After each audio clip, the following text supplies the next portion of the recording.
All right, hello, everybody. Welcome to this webinar on student engagement, institutional outcomes, retention, persistence, AI, all of this good stuff. Just while we wait for people to filter on in, let's just, before we dive into this, start with a little bit of housekeeping. All right, so just a few things for you all to know. The first is the webinar recording will be shared with everybody within 2 days. You can also access all of our past webinars at packback.co/webinars. I cannot see the chat most of the time while I'm presenting. If you ask questions with the Q&A feature, they will make their way to me, and I do try to answer questions like in line as they appear, if I can do so without breaking the flow of what we're talking about. So please ask lots of questions. And to that point, also, please feel free to get chatty and use the chat to discuss, to share thoughts, whatever. In fact, maybe a nice thing to do would be just to post, who you are and where you're calling in from, just to kick things off. And also there will be multiple Packback team members monitoring the Q&A and using the chat to share relevant resources. All right, so now everyone's had a minute to get in.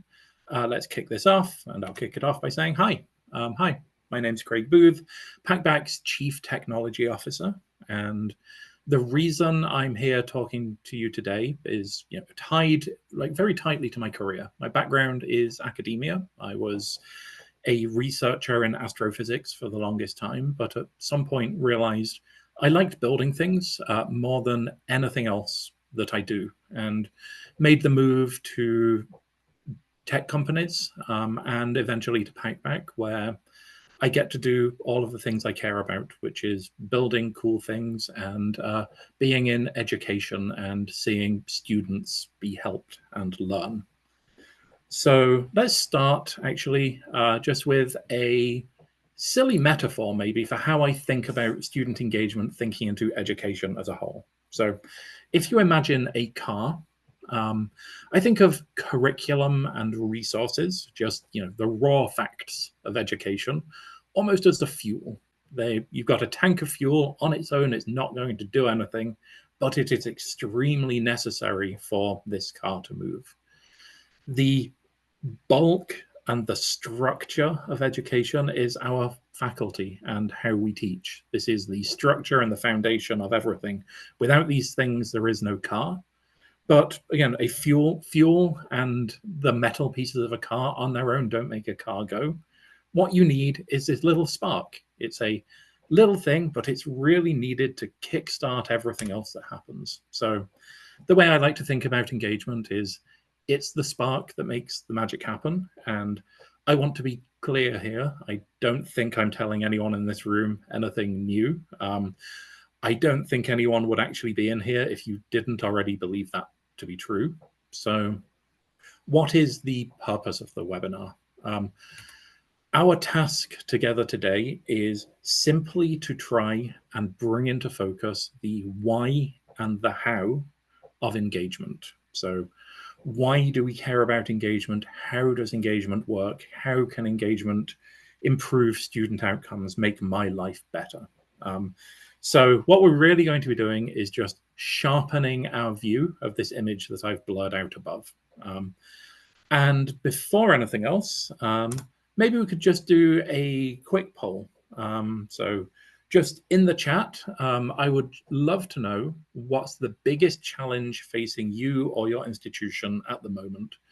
And this can be anything: test scores, student retention, AI use, financial incentives, equity gaps, just whatever it is and whatever is on your mind. If you just post that in the chat, that would be very much appreciated. And I will come back to that in a couple of minutes. And so while people are typing, I'll just give you an outline for where we're going today. So this is sort of a 4-part argument that we're going to work through. The first one is engagement and outcomes. I'm quite sure everybody already believes that better student engagement drives outcomes.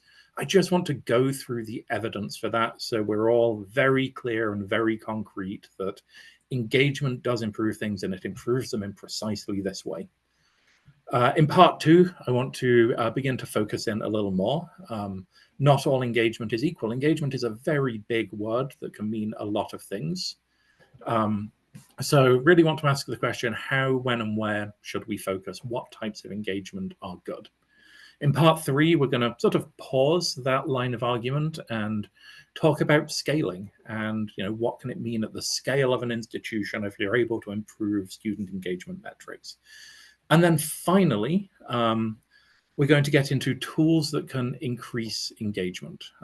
What does it mean for a tool to increase engagement? How can you believe that a tool you're using is actually going to achieve that? So what are the criteria for a successful tool usage? All right, so I'm going to go through part one before coming back to sort of review what people said were their biggest challenges, because in part one, I just want to talk a bit about what sorts of things engagement can drive.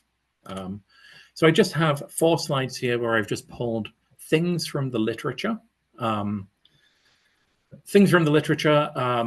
As evidence that improving engagement improves these things. There is a big literature on this. This is not a comprehensive review. I'm just picking papers essentially that were interesting to me.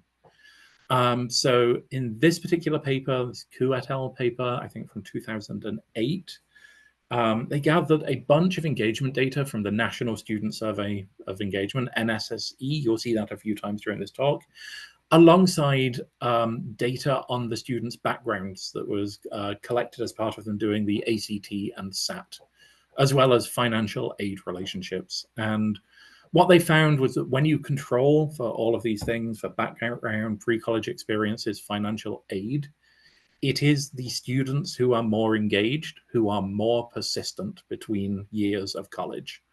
And each standard deviation increase in the student engagement metrics, this is sort of, amount they contribute, amount of time they spend on task, that sort of thing, raises the odds of second year retention by 17%. So engagement keeps students enrolled.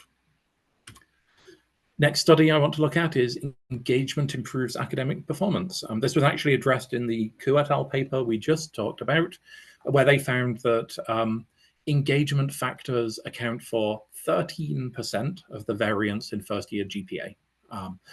This is not an outlier result. There is a huge pile of evidence about this, and I've just picked a paper here, essentially at random, just because I enjoyed it. This is a very focused paper about student engagement in economics classes, where they interviewed around 200 students doing econ, assessed their engagement in various ways, and found that things like how actively students participate in their academic and school life, showing up, following rules, focusing attention, persisting with tasks, asking questions, contributing to discussions, all of these things were predictive of their academic performance. So engagement improves retention, engagement improves academic performance.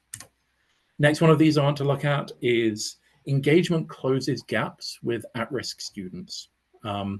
This paper, actually, it's not super widely cited, but I thought it was really cool because they found a natural experiment. I don't remember which school it was where this happened, but there was a first-year course where students, all of the students from across the organization, were sort of randomly assigned to discussion groups. So you can start to ask the question, given that you've got these completely random assignments of students, what happens when you get an at-risk student, someone from an underserved background, let's say, paired up with very engaged students? And what they found is that pairing up at-risk students with very engaged students actually increased the performance of the at-risk students very significantly. Pairing them up with a less engaged person actually didn't. So it's what we're really seeing here is sort of the social side of engagement, but engagement closes equity gaps. And then finally in this section, we have engagement reduces failure. Reduces failure or increases grades. I think 2 completely equivalent ways of looking at this. So this is actually from a paper on active learning, which does encompass a lot of pedagogical practices, but at its core, is also an intentional engagement intervention. It's teaching in a very engaged manner. And this histogram on the right is a histogram across very many courses, and ask what percentage of students fail the course. If it's just a lecture-heavy course, you get this orange histogram, and on average, 35% of students will fail a class. When you shift these same classes to active learning, what you get is a big increase in the pass rate. It drops down from 30-something% to 20-something%. So active learning reduces DFW rates by 33 to 55%. And all of this stuff in here, like, I just want to sort of center engagement for a second in the discussion that we're having. We can show, and there is a big literature, that engagement drives retention, that engagement drives increases in GPA, that engagement drives completion, that engagement drives equity. Of course, engagement is just one factor in an extremely large list of factors, but it is one of these things where if you improve it, you can drive multiple positive outcomes. Now, let's see. Unfortunately, I'm having a little bit of a technical issue, and I actually cannot change tabs and see the chat right now. So I'm going to have to speculate a tiny bit, and hopefully a few people posted some of the difficulties that they were having, and hopefully there is a non-zero overlap between the things in this Venn diagram and some of the difficulties that people might be facing in their real lives right now: retention, performance, equity, completion, all of these things that are pretty key to the educational experience. So we do have one more ask for you, and I do believe I am going to be able to see this one. Actually, Packback team, if I don't see this, would you just be able to post the results of this poll into Slack where I can see them? I'd appreciate that. A poll is about to appear asking you, how confident do you feel that your current EdTech stack is meaningfully engaging your students? So if you could please answer with the Zoom polling function. This, again, is going to be pretty key. I'll start talking through section 2 and then revisit that. Peter, 2 slides from now, could you trigger the results and let me know what they are if I can't see them? So again, in part 1, the purpose of what we're doing here is reviewing the evidence that engagement definitively drives good outcomes for students. And again, there is a huge literature on this. I just picked 4 random interesting papers, but engagement really is the spark that can help drive outcomes. But what is engagement? I've said that word at this point probably 100 times. So let's actually start to dig in and ask, what is engagement and what does it mean to improve engagement? Peter, if you could close out the poll and just tell me the results at this point. So I'm just going to introduce one more paper that I'm going to be talking about. Great. And so the results here, most people are pretty neutral on their confidence, not feeling great about how well tools are driving good outcomes, not feeling overly negative. And that's great. That indicates to me that people sort of see the value in tools and know that it's there, but maybe don't yet have this really sharp-eyed understanding that we're going for. I will say there is nobody who was extremely confident in this. So my goal is to get everybody maybe just like one level up here in their confidence. So let's dive into engagement just a little more deeply. It's an extremely multifaceted thing. There is a paper that some of you might have seen over the years by Vincent Tinto, Research and Practice of Student Retention, What Next? And in this paper, he really dives into what types of things have been tried to improve student engagement and why some things do or do not work. So the way I'm going to approach this is by talking first about partial solutions to the problem, things that do some good but maybe aren't the core of it, before diving right into the core.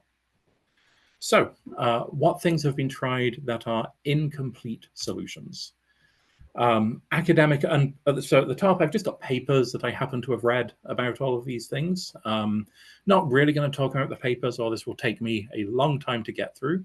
So I'm really just going to like say what the thing is, and then maybe talk about why this is only a part of the solution. So academic advising and consulting services can be demonstrated to be helpful, but exist primarily outside of the core learning experience. They can't affect day-to-day disengagement. They are things that are occasional in nature, which is maybe pointing to the solution we're going for is going to be something that's daily. Remedial classes, again, help, but they don't integrate struggling students into the mainstream academic life and social life with their peers.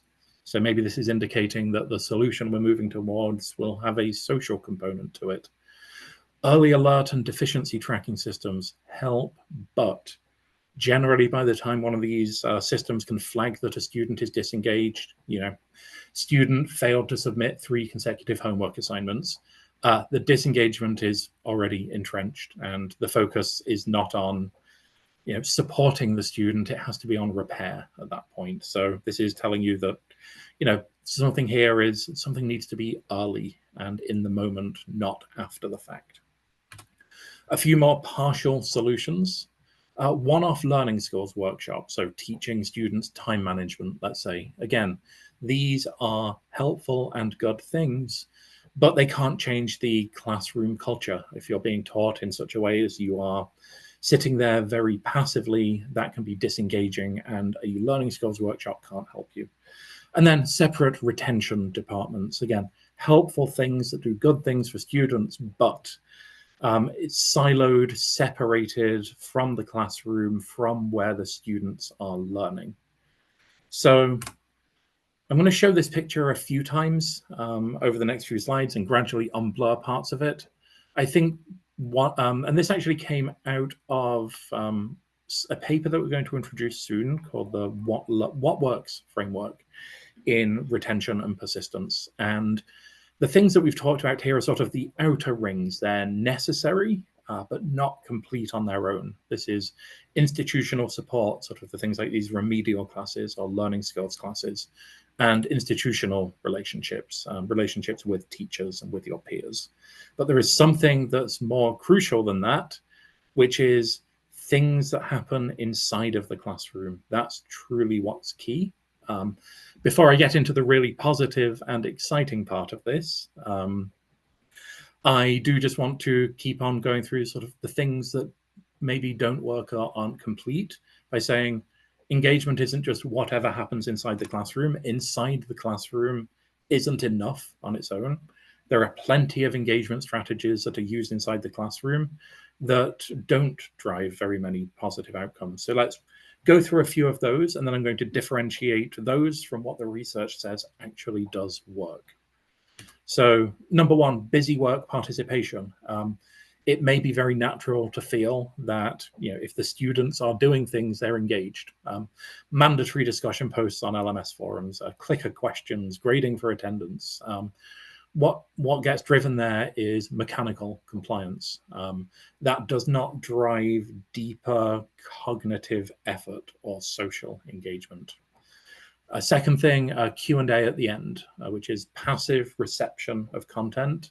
And then at the end, ask, are there any questions? Maybe call on a few students. Again, that sort of question asking, calling, keep students passive through most of the learning that's happening. And the engagement is surface level. And as anyone who has ever asked the question, any questions to a large group knows, you really only get questions from the most confident students in that case. Number three, overemphasis on rote assessments. So sort of these low stakes quizzes that test recall, not reasoning. Again, these are a good thing. Sort of spaced repetition as a way of learning facts is a good thing.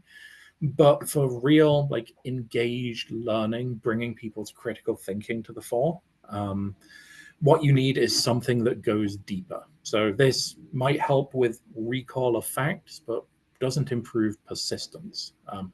And as it says here, students can pass quizzes while still feeling disconnected from the learning community. Number 4, we're going to dive into this one pretty deeply later on. One-way technology substitutions, using technology to scale teaching. So maybe rather than talking to a room of 50 students, recording a webinar, almost like I'm doing right now, and calling that engagement. Technology that just replicates a transmission model at large scale doesn't actually change anything.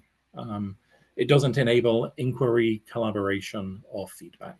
I'm also aware of the irony right now that I can't see the chat, and I'm finding it very hard to engage and have this written on a slide. So we can take a second just to appreciate that irony. And then the last thing, token group work. The sort of occasional little group project or forced turn to your neighbor and ask them a question type activity. This sort of non-intentionally designed group work is not, causes people to go through the motions, and you don't achieve the benefits of real and authentic peer interaction. So with that, we've gone through a large number of things that are only partial solutions. The engagement activities that exist outside of the classroom are necessary and good, but incomplete. There are various things inside of the classroom that don't work. So what is the key? And here I'm going to be quoting quite heavily from this report, What Works in Student Retention and Success. This is a UK study over many, many students. I don't remember the numbers right now, but what they really found is 2 things. The first is what we've just discussed, that the things around the classroom are important but incomplete. The second thing they really dive into is what are the factors that drive really beneficial engagement inside of the classroom. And it's 3 things. It's teaching presence. This is the design, guidance, and facilitation by an instructor that structures the learning and keeps students engaged. You need a present teacher. And this means more than just the teacher shows up and is present. It's not literally that. It's about clarity and intentionality, and structure and clear facilitations really signal to students, you matter here. And student-centered teaching builds feelings of belonging and drives persistence. So this is not just content delivery, this is engaged teaching. The second thing is social presence. This is the ability of learners to project themselves socially and emotionally, to trust and belong in a community. And social presence isn't just interaction. Forced interaction is not the same as social presence. It's feeling seen, feeling supported. And peer support and friendships are actually things that frequently tip the scales in a student's decision to persist. And when students are socially integrated with a group, they definitively engage more deeply in their courses. The third of these 3 things is cognitive presence. So this is the extent to which learners are proactively constructing meaning through reflection and critical thinking. And this is, when I said recall is not enough, recall, the base of Bloom's taxonomy, recall is necessary but not sufficient for really solid learning. This is about more than absorbing information. It's about making meaning through reflection and inquiry. And when students are challenged to think critically, they can connect ideas and deepen understanding. And that's what builds academic confidence and persistence. I'm sure very many people here actually know what the next slide is going to be. Those 3 things have got a pretty well-known name. This is a description of the communities of inquiry framework. This works, that really solid educational experiences need 3 things. They need teaching presence, social presence, and cognitive presence, those 3 things together. So let's take a quick look at what happens if maybe you only have one of those types of presence. Imagine a classroom where the students are cognitively present, but they're lacking social connection and lacking really structured hands-on teaching. Like, students would wrestle with ideas, but without guidance or connection, their learning can easily become fragmented and discouraging. Teaching presence on its own would be a very well-organized course, and the content is delivered, but without the opportunity to interact or reflect. And students are able to remain passive and disengaged in this world. In a world where you only have social presence, the students are in a really strong community. They feel connected and supported, but there is no structure or intellectual challenge, and the experience just becomes a community without growth. So let's jump in now to what happens if you have two of these things. So imagine a classroom where you have teaching presence and cognitive presence in the students, but no social presence. You have students who are thinking deeply and benefiting from this instructor scaffolding, but without peer connection, isolation becomes a very real worry, and students are more likely to drop out. Cognitive and social presence together, what this means is students are likely really enjoying lively debate and they care, but they're not receiving the guidance and rigor that they require. And then finally, social and teaching presence without cognitive presence. The students feel supported and connected to faculty and peers. They are honestly probably having a great time, but things are remaining surface level. So the real key here, the real key to driving engagement is combining all three of these things. So the most impactful learning experiences integrate all three of these things: cognitive, social, and teaching presence.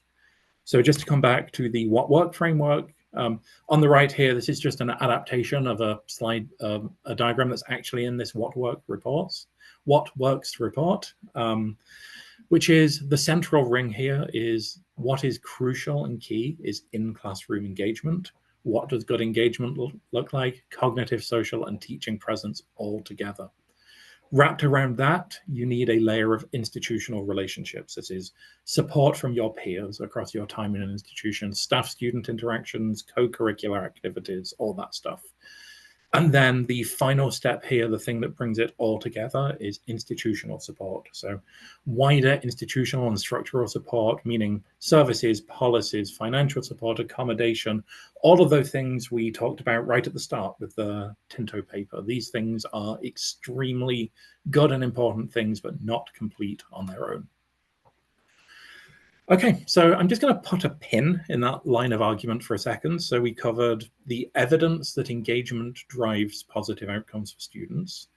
And then we dove into what engagement actually means in this context. And this is engagement inside of a classroom, it's communities of inquiry, it's these institution level things that are also extremely important. So now let's actually change tack a little bit and talk about engagement at scale. So far, we've really been focused on the learner themselves, the individual student. What do those outcomes look like? But of course, like if student performance and retention changes, that impacts institutions. This whole thing will roll up. So we have our learners. If we improve these learning outcomes, we do, fewer failures, higher GPAs, higher persistence. You roll up your learners and your metrics about the courses that you're running get stronger. And you roll up all of your courses getting stronger, and this is going to have an impact on the entire institution level. So focusing just on engagement of individual students in the classroom is a big lever that can move institutional outcomes. And this really matters, right? Just, to put numbers to this, the most recent data I was able to find here was from 2021, so it's a few years old, but various states tie funding directly to performance. And when we talk about performance here, the metrics generally are not abstract things. It's retention rates, completion rates. There's a wide range in what this looks like, a few hundred up to several $1,000s per FTE. So this can potentially actually be a very, very high stakes thing. Millions of dollars ride on whether students persist. And like we've just been saying, engagement can drive those outcomes. And so sort of, the case I want to make, and I'm going to put hard numbers on this in 1 second, is small shifts, a 10% lift in student engagement metrics leads to real improved student outcomes, which can lead to big returns. And typical numbers that you see here are, if you can improve your student engagement metrics by 10%, what you're going to see is a 1 to 2% increase in retention.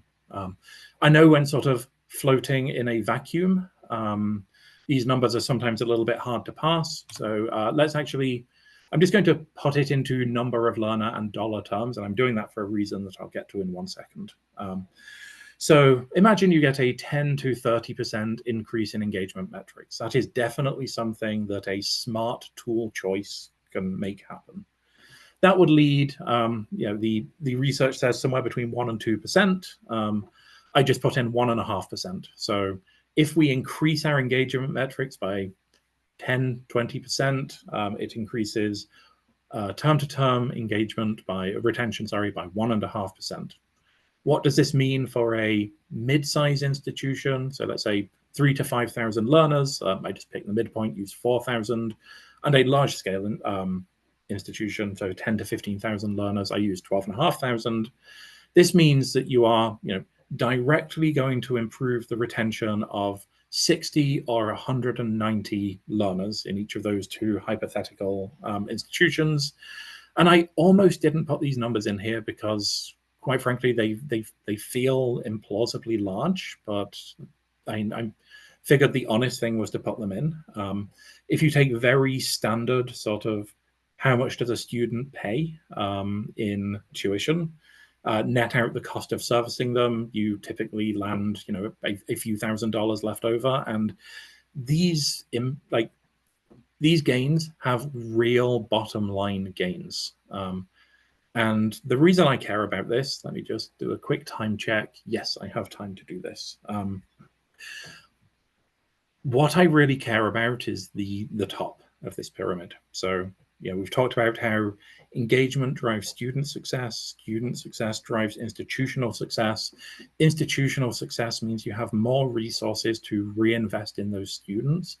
And that means you have an expanded opportunity to serve more people. And this means quite a lot to me personally. My family doesn't have a history of college attendance. I was the first person to go to college, and I got the opportunity to do that. And the sort of course of my life was, if not the details, at least the big beats were set by the educational opportunities that I got. And now I get to sit here and talk about things like this. And potentially in some small way, there's a world where me doing this leads to some other student somewhere else in the country getting an opportunity they otherwise wouldn't. And I think that's a wonderful and beautiful thing. And with that,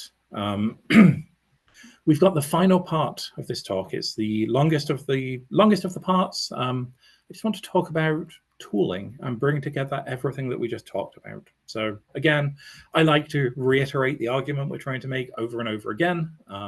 My short-term memory is real bad. I assume everyone else's is too. So part one, we showed engagement drives positive outcomes for students. Part two, we dived into what that actually means, and that is communities of inquiry, support inside of the classroom, supported by support around the classroom. In part three, we just talked about what this means at scale. Moving these metrics for students is a lever that can actually make meaningful impacts at the entire institutional scale. So now let's talk about tools to increase engagement. Let's say at this point, everyone is convinced I would love to increase my engagement metrics by 10%. How do I know that I am going to do that? And I just want to start maybe with a cautionary tale about technology for technology's sake. Not all technology is good or helpful. And one of my favorite phrases to use around this stuff is mere vehicles. There is this book from 2010, if I remember correctly. It's a very 2010 looking cover, at least. Learning from Media, edited by this guy, Richard Clark. And in one of the first chapters, actually written by Richard Clark, he says this: The best current evidence is that media are mere vehicles that deliver instruction but do not influence student achievement any more than the truck that delivers our groceries causes changes in our nutrition. I love that analogy a lot. The choice of vehicle might influence the cost or extent of distributing instruction, but only the content of the vehicle can influence achievement. So media are mere vehicles. I think probably the most concrete example of that are massively open online courses. They made it possible to scale distribution of materials extremely well. I've actually got some numbers here. So this is from Duke's Bioelectricity Massively Open Online Course, MOOC. And they published completion numbers. They had, if I remember correctly, about 13,000 students sign up. A third of them never bothered watching a video. By the time it gets to taking a quiz, you lose a further 50% of those students who bothered to watch a video. By the time it gets to the end, it's like 1 in 10 of those students make it. Then of the students who attempted the exam, almost all of them passed it, but the persistence was not there. And we can easily map that back to communities of inquiry. These MOOCs have no social component. They have a very, very strong teaching presence. You get the best professors in the world teaching the best content in the world with the best slide decks in the world. But the social and the cognitive is just not there in this format. And this is what I mean by media are mere vehicles. The media can help you achieve scale. It can't fix things like persistence and engagement. So delivery methods don't fix engagement. Here are the numbers from the previous slide. 12,000 students registered, 313 passed. And this, I called out the Duke course here. The only reason I did that is they published their numbers in a lot of detail. This is true, as far as I can tell, of every single one of these massive online courses. So the solution has to be an integrated view of technology. And here we actually have a massive advantage. There is an extremely rich literature on how to change behavior in people. And this is not specific to EdTech, right? There are financial technologies that try to make people make better financial choices, healthcare technologies that do the same in health. So we are not limited to the literature on EdTech right here. But as a starting point, technology needs to be informed by learning science. Just doing delivery is not enough. There is a lot of science on how to do this. So let's talk about what it takes to go beyond mere vehiclehood, and let's try to be as concrete as we can manage.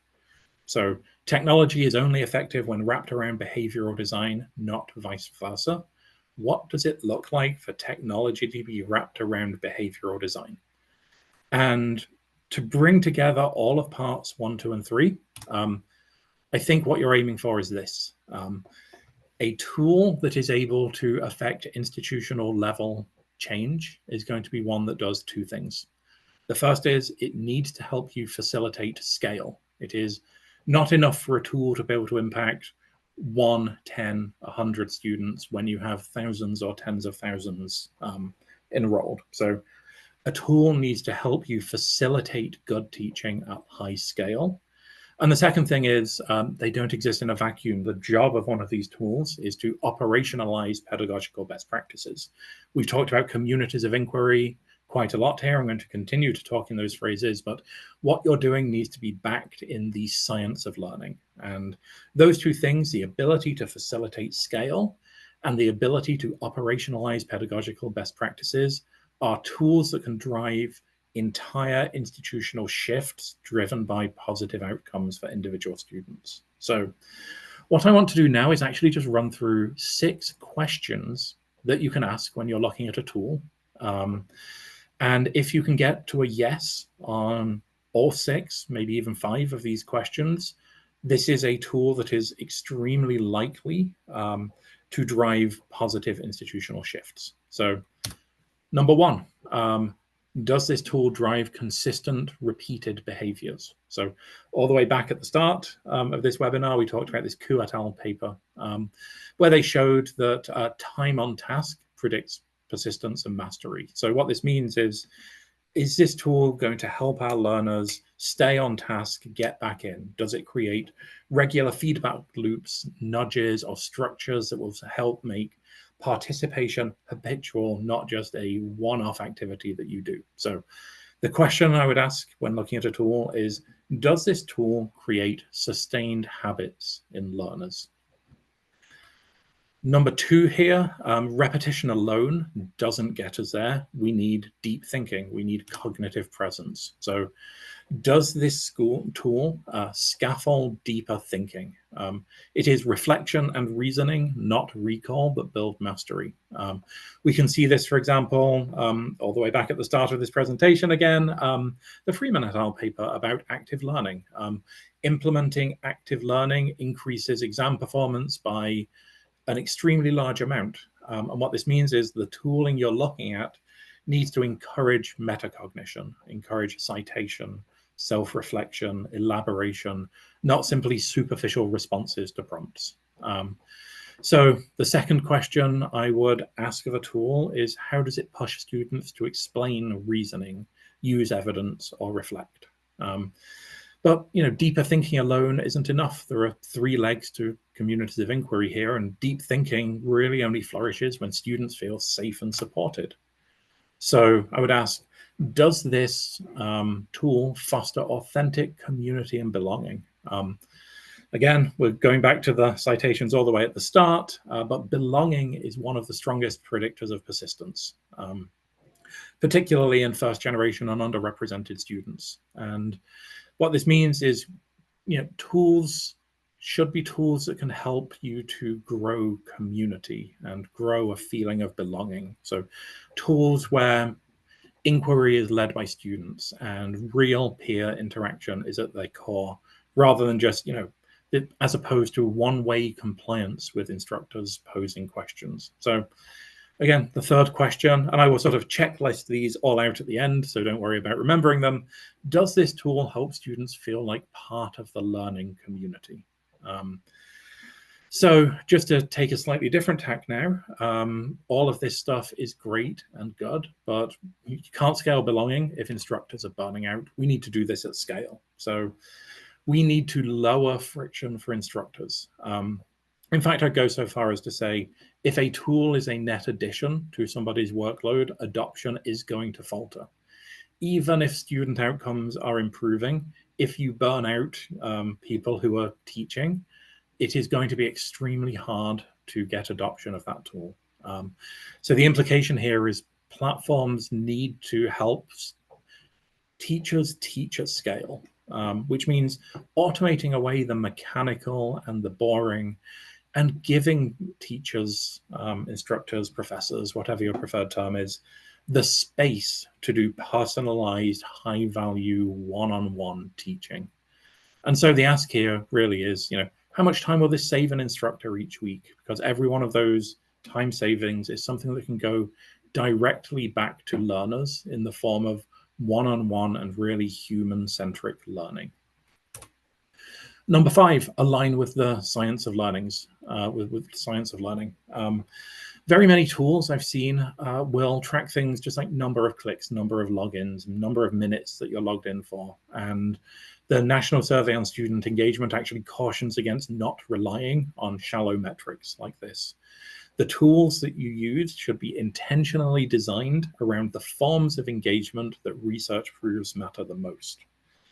So ask for a tool that you're looking at, which evidence-based framework is it built on? And as sort of a corollary to this, you need to make engagement measurable and actionable. So not only should a tool be built on one of these frameworks, you need to be able to get at engagement data. Like if you can't see that something is working, it might as well not be happening. Until something is visible and measurable, it is extremely hard to reason about. So platforms that you work with should begin to surface behavioral, cognitive, and social, the 3 legs of communities of inquiry, metrics that can tie back to institutional KPIs like retention, GPA, and equity. So, a question that really gets at the heart of this is, will this data help us to identify at-risk students earlier? Earlier here is the operable term. Are we able to really get at engagement by using this tool? So here it is as a checklist. Does this tool create sustained habits? How do you push students to explain reasoning? The root of this is cognitive presence. Does this tool help students feel like part of the learning community? This is social presence.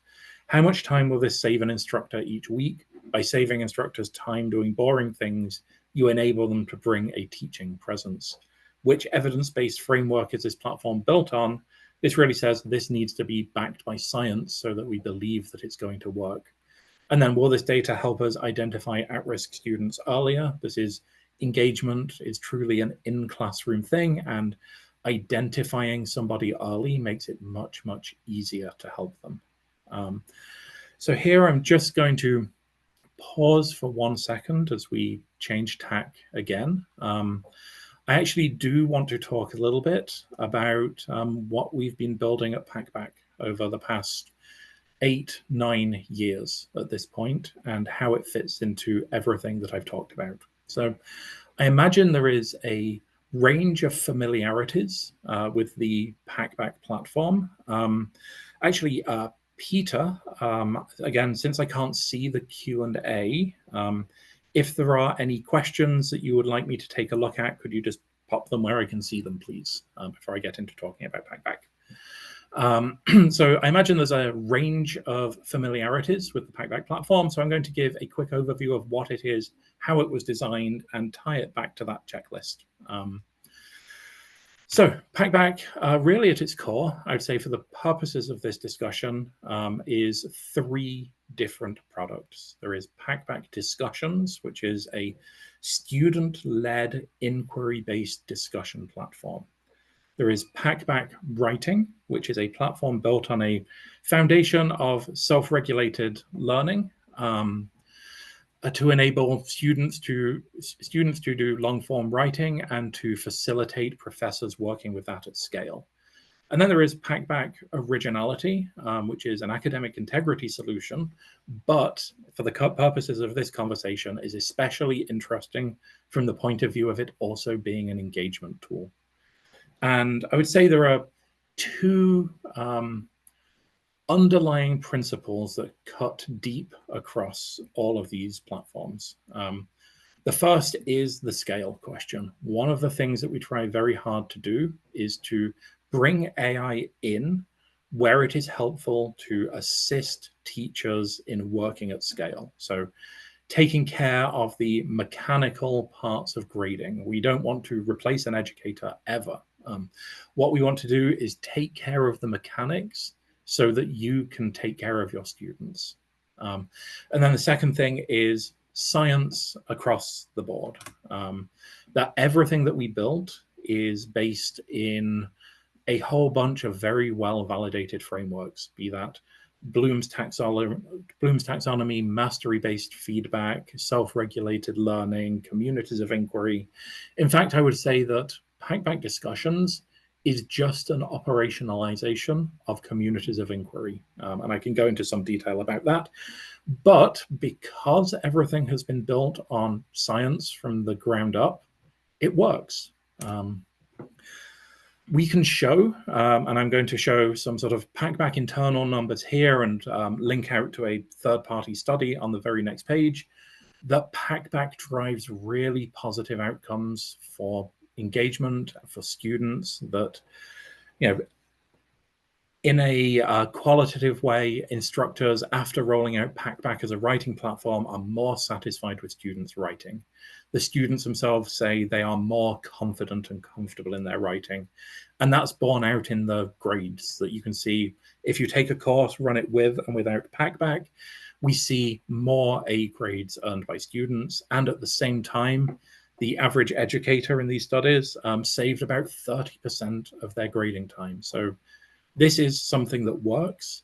We can also see this in a case study. So this is a study run at the University of North Texas, who did exactly the thing I just said, ran courses with and without Packback, and looked at its impact. And the results on the right are they measured an increase in student effort. That's quite literally like the engagement metric in the classroom, that the students they found were trying harder, that educators trusted the AI, that it was taking care of the mechanical parts of what they were doing. And it was helping them scale their impact. So this again has been shown to work. Just to go back to this checklist very quickly, I would say, I think so far we've addressed 5 of these 6 things pretty well. Does this tool create sustained habits? Do you push students to explain reasoning, use evidence, or reflect? Does it help students feel like part of the learning community? How much time will this save an instructor each week? Which evidence-based frameworks is this platform built on? I actually just saw a question come in via the Q&A. It's hard to know what tools are actually based on learning science. What are some red flags to watch out for to tell if that claim is actually true? I think the key here is ask for the citations. If somebody says this is built on learning science, they better be able to answer the follow-up question, which is, which parts of learning science, what evidence do you have that the thing you have built actually aligns with that? Can you point to third-party studies that demonstrate that fact? So, my background is research. This is always the answer I'm going to give, but if somebody is selling you a tool, I would just push them straight back to what is the research that this works? And, the research is extremely hard to argue with. So the last thing I want to talk about, and 51 minutes, we're pretty much dead on schedule right here, is the final piece. Will this data help us identify at-risk students earlier? So here, I actually want to trail something that is being built at the moment and will appear in the platform shortly. There is a whole field of research on how students best learn, and it's which all comes under the umbrella of self-regulated learning. And if you imagine somebody writing, typically what they do not do is sit down and just write an essay from top to bottom, let's say. What you will find is that people go through this sort of self-regulating process, that they will spend some time planning, some time executing, some time reviewing what they did, and they will move between these 3 phases a lot while they write. They'll plan a little bit, write a little bit, reflect on what they did, maybe plan a little bit more about what comes next, write a little bit more, plan a little bit, reflect. But, writing is not a linear thing. Writing is a complex system, but a neat way to think about it in the world of self-regulated learning is plan, execute, reflect. And we are actually currently working on a product called Engagement Insights, the goal of which is to make the invisible parts of writing visible. So on the left here, this is just a mock-up of what this is going to look like, but core to this, you see there is a timeline where you can see this student spent some time planning, some time drafting, some time revising, some time reflecting, and they moved around in this cycle. And we can compare, that student's writing process to other students. We can use it to give better feedback, better support critical thinking, use it to help teachers give more personalized feedback to their learners. And this is built at its very core. If Packback Discussions is built on communities of inquiry, Engagement Insights is built around the research on metacognition and what it means to be a good learner. And this, this checks the sixth of these checkboxes right here. So just to summarize everything that we covered today, first of all, the right sort of engagement drives outcomes. This is engagement in the classroom is what's important, what's at the core of everything, and communities of inquiry is an incredibly powerful framework to help think about that. The second is that engagement is a powerful lever, that achievable changes to engagement metrics, just add a few percent here, a 10% there to this engagement metric, will drive meaningful outcomes at the institutional level. And under certain circumstances, I gave you like the 6 points that I would use to assess a tool. software can help drive engagement changes. And I think the two key things that you're trying to do here are facilitate scale and operationalize good pedagogy. And that actually brings me to the end of the content that I had to talk through today. If you are interested in talking to someone from Packback, there is a QR code you can scan, a link you can click when we send the thing around. Please, please, please feel more than welcome to do that. We will also follow up in 2 days with a recording, the slide deck, if you want to dive into anything. And I think, Peter, feel free to correct me if I'm wrong here. Great. Peter actually just asked me to mention this. We have been working on an ROI calculator. And will this be going out in the email in 2 days? Just waiting on a response here. It will be available next week. Excellent. So, given everything that we've just talked about with engagement metrics and institutional outcomes, we're actually putting together a calculator just to help you see how some of these things might impact you and your institution. So we will be sending around information around that next week. So for everyone who's here, thank you so much for listening to this. I really appreciate it. This is something that I personally care about very deeply. And I think if you're here, that means you do too. And Packback or not, I hope you found something useful in here. So thank you so much.